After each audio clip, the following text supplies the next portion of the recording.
বাংলাদেশে জাতিসংঘের মানবাধিকার কমিশনের অফিস খোলার বিষয়ে সর্বস্তরের ওলামায়ে কেরাম, দেশপ্রেমিক নাগরিক, দেশের সচেতন নাগরিক সমাজ সবাই শুরু থেকে এটার বিরোধিতা করে আসছে। কেন বিরোধিতা করে আসছে?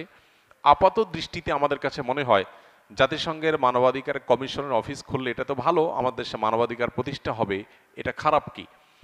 আদতে বিষয়টা এত সহজে বোঝার মতো বিষয় নয়। জাতিসংঘের সদস্য যে দেশগুলো আছে, প্রায় ২০০-র কাছাকাছি সদস্য দেশ আছে জাতিসংঘের। এই ২০০ শতাধিকের বা ২০০-র কাছাকাছি দেশের মধ্যে মাত্র ১৬টি দেশে এই ধরনের অফিস আছে। এর মধ্যে বেশিরভাগ দেশগুলো আমরা দেখি আফ্রিকাতে অথবা এমন কোনো অঞ্চলে যেখানে হয় সেখানে যুদ্ধ চলছে আর না হলে গৃহযুদ্ধ চলমান। এরকম দেশগুলোতে সাধারণত এই অফিসগুলো হয়ে থাকে। সেটা আমাদের দেশে হওয়াটা আমাদের জন্য একরকম অপমানজনক। দ্বিতীয়ত, আমাদের আশেপাশে বিভিন্ন দেশ আছে, আমরা দেখি পাকিস্তান, ভারত, চায়না, মায়ানমার, বহু দেশ আমাদের আশপাশে আছে। আশপাশে কোনো দেশে অফিস নাই, আমার দেশে কেন হতে যাবে?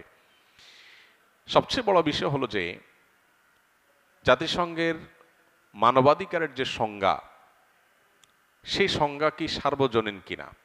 তারা মানবাধিকার বলতে যা বুঝায়, এদেশের মানুষের মূল্যবোধ, এদেশের মানুষের কৃষ্টি কালচার, এদেশে মানুষের যে চিন্তা ভাবনা, সেটার সাথে তাদের সেই মানবাধিকারের সংজ্ঞার কোনো মিল আছে, নাকি এর মধ্যে কোনো বড় ধরনের ফরাক এবং তফাত আছে?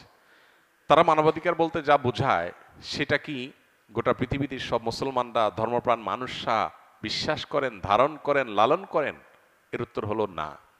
অনেক ক্ষেত্রেই তারা মানবাধিকার বলতে, সব ক্ষেত্রে যে অমিল আছে তা বলছি না আমি, অনেক ক্ষেত্রেই তারা মানবাধিকার বলতে যা বোঝায় সেটাকে আমরা মানবাধিকার বলতে তা বুঝি না। যেমন তারা সমকামিতাকে মানবাধিকারের বিষয় মনে করে, অথচ এটা আমাদের দেশে প্রচলিত আইনে অপরাধ।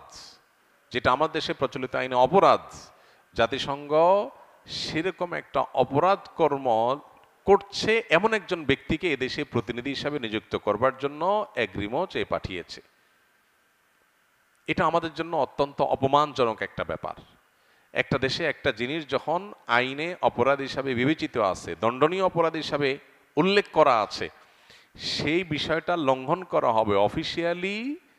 সেটা অন্য কোনো দেশে একজন করছে সেটা একটা বিষয়, কিন্তু এই দেশে এসে করবে, তার পার্টনার সাথে, সমকামী পার্টনারকে সাথে নিয়ে আসবে এমন একজন প্রতিনিধিকে নিযুক্ত করার জন্য চিঠি পাঠানো, এটা হলো একটা দেশের মূল্যবোধ, একটা দেশের প্রচলিত আইনের প্রতি চরম অপমান এবং বৃদ্ধাঙ্গুলি দেখানো। এরকম একটা অপেশাদার কাজ এ ধরনের একটা সংস্থা করতে পারে, সেটা আসলে কল্পনা করা যায় না। এটা একটা বিষয়। আর এই যে অফিস খোলার বিষয়টা, সেটা যেটা বলছিলাম যে যখন এদেশে গুম খুন হয়েছে, তখন এদেশে জাতিসংঘের এই মানবাধিকার কমিশন কোথায় ছিল? তখন অফিস করার ব্যাপারটা বরং বেশি প্রাসঙ্গিক বলা যেত। এখন এই মুহূর্তে এসে তাদের এই অফিস খোলার কার্যক্রম কি হতে পারে? তারা যদিও সুনির্দিষ্ট কিছু কাজের কথা বলছেন, এর বাইরে কাজ করবেন না, সুনির্দিষ্ট সময় বেশি কাজ করবেন না, কিন্তু আমাদের অভিজ্ঞতা বলে যে সমস্ত দেশগুলোতে তারা কাজ করেছেন, সে সমস্ত দেশগুলোতে সাধারণত কোনো সমস্যার সমাধানের চাইতে নতুন করে আরো বহু সংকটের জায়গায় তৈরি হওয়ার নজির আছে। ফিলিস্তিনের মাটিতে মানুষগুলো মরে শেষ হয়ে গেল, শিশুরা অনাহারে শেষ হয়ে যাচ্ছে, এবং ত্রাণের জন্য বা খাবারের জন্য সিরিয়াল দ্বারা মানুষগুলোকে মেরে শেষ করে ফেলা হচ্ছে, হসপিটালগুলোকে মাটির সাথে মিশিয়ে দেওয়া হচ্ছে, ডাক্তারদেরকে গুলি করে হত্যা করা হচ্ছে। সেখানে এদের অফিস কার্যক্রম করে কি ভূমিকাটা তারা পালন করতে পেরেছে? কোন মানুষের রক্ত তারা থামাতে পেরেছে? অতএব আমার দেশে তারা কি করবে? তারা এই দেশে এসে সমকামিতা সহ যে সমস্ত বিষয়গুলো এদেশে মানুষের চোখে অপরাধ, সেই জিনিসগুলোকে তারা নর্মালাইজেশনের জন্য কাজ করবে বলে আমরা প্রচণ্ড রকমের আশঙ্কা করছি। এর বাইরেও এই সমস্ত সংস্থাগুলো পশ্চিমাদের মূল্যবোধকে বিভিন্নভাবে সমাজে প্রতিষ্ঠা করার চেষ্টা করে। অতএব আমরা খাল কেটে এই কুমির আনার পক্ষে কোনো অবস্থাতেই থাকতে পারি না। বিধায় এই জায়গা থেকে আমি আশা করি যে সরকার সুবিবেচনার পরিচয় দিবে এবং ওলামা একরাম সহ দেশের সচেতন নাগরিকদের চিন্তাধারার বাইরে গিয়ে কোনো কাজ তারা করার চেষ্টা করবে না। আমার প্রশ্ন হলো, ভারতে যেখানে প্রতিনিয়ত মুসলিম সংখ্যালঘুরা নির্যাতিত হচ্ছে, প্রতিনিয়ত সেখানে মুসলমানদেরকে পিটিয়ে মেরে ফেলা হচ্ছে, সেখানে মানবাধিকার এত বেশি ভুলুণ্ঠিত হচ্ছে, সেখানে কেন তারা যে অফিস খোলে না? সেখানে গিয়ে কেন তারা মানবাধিকার প্রতিষ্ঠা করতে যায় না? চায়না উইগুর মুসলমানদেরকে মেরে শেষ করে ফেলা হচ্ছে, সেখানে কেন মানবাধিকার প্রতিষ্ঠানগুলো অফিস করতে যায় না? আরও এরকম বিভিন্ন জায়গাতে বিভিন্ন প্রতিষ্ঠানে আমরা দেখেছি যে বিভিন্ন বড় বড় দেশে আপনার অনেক অন্যায় হচ্ছে, অবিচার হচ্ছে, সেই জায়গাগুলোতে কেন তারা মানবাধিকার প্রতিষ্ঠান খোলে না বা মানবাধিকার কমিশন অফিস খোলে না? তো এই বিষয়গুলো আমাদেরকে নতুন করে ভাবতে শেখায় বা ভাবতে উদ্বুদ্ধ করে যে আমাদের দেশে আসলে এই জাতীয় প্রতিষ্ঠানগুলো বিশেষ কোনো এজেন্ডা তারা বাস্তবায়ন করতে আসছে কিনা, বিশেষ করে এনজিও বেজ সরকারের ঘাড়ের উপর সাওয়ার হয়ে তারা কোনো নীল নকশা বাস্তবায়ন করতে যাচ্ছে কিনা। এই আশঙ্কাটা শুধু আশঙ্কাই নয়, এটা জোরালো আশঙ্কা, এবং এই আশঙ্কাটা যথেষ্ট আপনার প্রাসঙ্গিক আশঙ্কা এবং এর যথেষ্ট কারণ আছে। বিধায় এ ব্যাপারে আমার বিশ্বাস যে সরকার সুবিবেচনার পরিচয় দিবে এবং ওলামা একরামের এবং সর্বস্তরের মানুষের উপর আপনার এই বিদেশি এজেন্ডা বাস্তবায়ন করার পথ যাতে কোনোভাবে উন্মোচন না হয় সেদিকটা তারা খেয়াল করবেন। স্বামী স্ত্রী পরস্পরকে কিডনি দেওয়া জায়েজ আছে কিনা?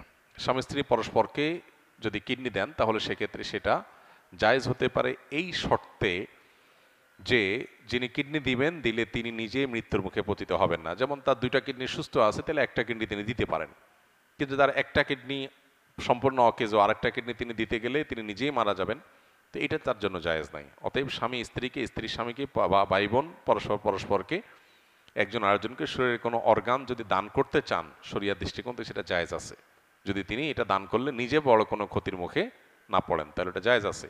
আর দ্বিতীয়ত এটা জায়েজ হবে যখন দান করা হবে, তখন বিক্রি করলে সেটা কি হবে না, জায়েজ হবে না। যে বিক্রি করবেন তার জন্য সেটা না জায়েজ হবে। ফেসবুক বা ইউটিউব থেকে উপার্জিত অর্থ হালাল হবে কিনা? ফেসবুক বা ইউটিউবে অ্যাডসেন্স, যেটা নর্মাল অ্যাডসেন্স হয়, এটা দিয়ে উপার্জন করা হালাল নয়। কারণ সেখানে যে অ্যাডগুলো আছে এর মধ্যে প্রায় 100% অ্যাডই হলো মিউজিক নির্ভর। তাহলে অ্যাডসেন্স করে উপার্জন করা মানে হলো আমার একটা হালাল কন্টেন্ট, হালাল ভিডিওর মধ্যে আমি মিউজিক বাজায়া উপার্জন করলাম, তাহলে মানুষকে মিউজিক শোনাতে আমি বাধ্য করলাম, মানুষকে মিউজিক শোনালাম আমি, আর মিউজিক শুনে আমি তার বিনিময়ে টাকা কামাই করলাম। বিষয়টা হারাম হওয়ার জন্য এইটুকুই যথেষ্ট হয়ে যায়। এর বাইরে সেখানে অনেক হারাম প্রোডাক্টের অ্যাডভার্টাইজমেন্ট হয়। ধরুন মাদকের অ্যাডভার্টাইজ হলো, তাহলে সেক্ষেত্রে আমি একটা হারাম প্রোডাক্টের প্রচারণায় ভূমিকা রেখে তার বিনিময়ে কামাই করলাম, এটা জায়েজ নয়। হ্যাঁ, এখন ইউটিউব কর্তৃপক্ষ এবং আরও কোনো প্ল্যাটফর্মে দেখা যায় যে অ্যাড তারা রান করে বাধ্যতামূলক, অর্থাৎ আপনি অ্যাডসেন্স ওপেন না করলে টাকাটা আপনার এখানে যাবে না, কিন্তু অ্যাড যাবে ঠিকই। এরকম একটা অবস্থা হয়েছে যে অ্যাড চালানোটা আপনার ইচ্ছার উপরে নির্ভরশীল না, তারা তাদের অ্যাড চালাবে।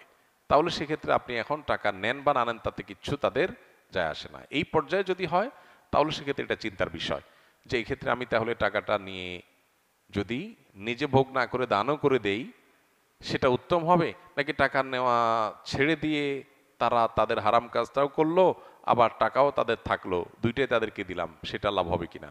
তো এক্ষেত্রে অবশ্যই প্রথমটা অধিকতর যুক্তিযুক্ত বলে মনে হয়। অর্থাৎ যদি এমন হয় যে না তারা অ্যাড চালাচ্ছেই, আমি অ্যাডসেন্স ওপেন করি বা না করি, তাহলে সেক্ষেত্রে আপনি টাকা নিলেন, টাকা নিয়ে প্রয়োজনে অনেক সময় আমাদের বুস্টের কাজ করতে হয়, সোশ্যাল মিডিয়াতে যারা কাজ করেন তাদের, হ্যাঁ, সেগুলোতে খরচ করলেন অথবা দান করে দিলেন, নিজে ভোগ করলেন না, সেটা একটা পর্যায় পর্যন্ত যৌক্তিক মনে হয়। আল্লাহ আলাম বিসওয়াব।